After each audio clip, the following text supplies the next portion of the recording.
Emotional auditing, reviewing your emotional life for growth. Ever feel like your emotions are a bit like a cluttered closet with some clothes almost spilling out? Maybe it's time for an emotional audit. Emotional auditing is a fun and eye-opening way to pause, reflect, and make sure you're directing your energy toward what really matters. It's taking stock of the emotions you're experiencing and coming up with strategies to navigate the emotions that you want to feel less of and identify as well as enhance any emotions you want to feel more of. No spreadsheets or number crunching here, just a little honest self-reflection and a chance to rebalance your emotional resources. What is emotional auditing anyway?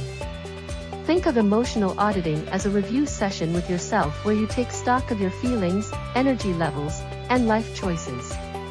Emotional auditing is all about taking a step back and reviewing your emotional landscape. Are you investing in things that energize you, or are you spending all your emotional currency on stuff that drains you?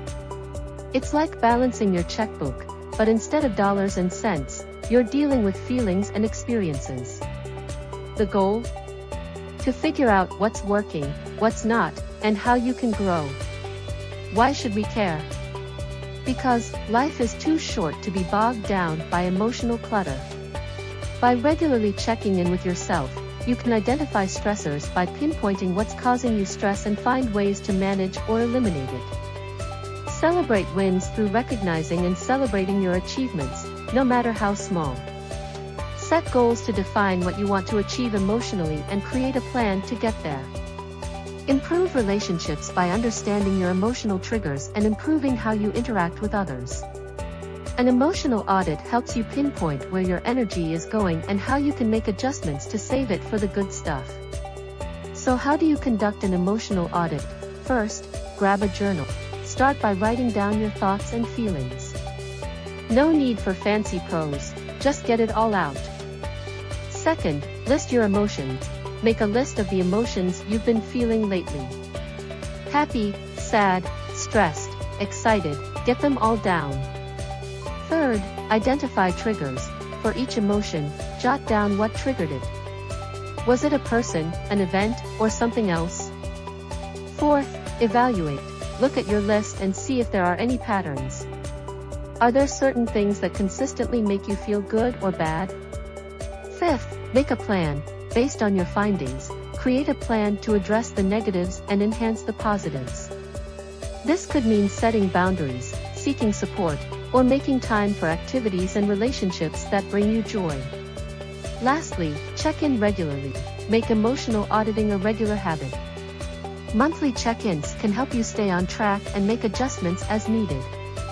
When conducting your emotional audit, your check-in could involve asking questions like, how do I really feel? Take a minute to sit in silence and ask yourself, how am I actually doing? Stressed? Excited? Tired beyond belief? Name the feelings without judgment. Awareness is step 1. Another question could be, where is my energy going? Jot down the top things that occupy your mind and time. Is it work, family drama, social media doom scrolling? Make a list and see where the bulk of your energy leaks are. An additional question could be, who's on your emotional payroll? Relationships are investments. Are the people in your life lifting you up or dragging you down? Do they give you emotional income, positivity, support, or take withdrawals, stress, constant complaints? Time to see who's a good investment and who needs to be restructured. Also, don't forget to check your emotional subscriptions. You know, those streaming services you keep paying for even though you don't use them? Yeah, emotional subscriptions are like that, but for your mental space.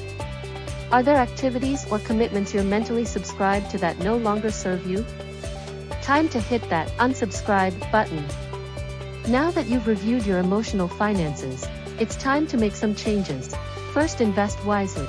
Start pouring more energy into things and people that bring you joy.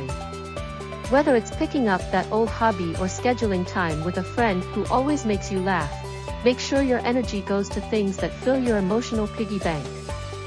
Next, cut back on energy drains. Identify the activities or relationships that deplete you. If quitting them altogether isn't possible, set boundaries or reduce your involvement. Finally, plan your next check-in. Emotional auditing isn't a one-time deal. Make it a habit to review your emotional books every few months to stay on track. When you regularly check in with yourself, you're better equipped to pivot before things go sideways. It helps you be more intentional, resilient, and, most importantly, happier. So, go ahead, take yourself on an emotional audit. You might be surprised what you find, and better yet, you'll come out of it feeling a little more balanced and a lot more in control. Emotional auditing isn't about perfection, it's about progress, clarity, and a lot more self-compassion. Ready to declutter your emotional desk? Grab that journal, pour yourself a cup of tea, and let's get started. Your future self will thank you.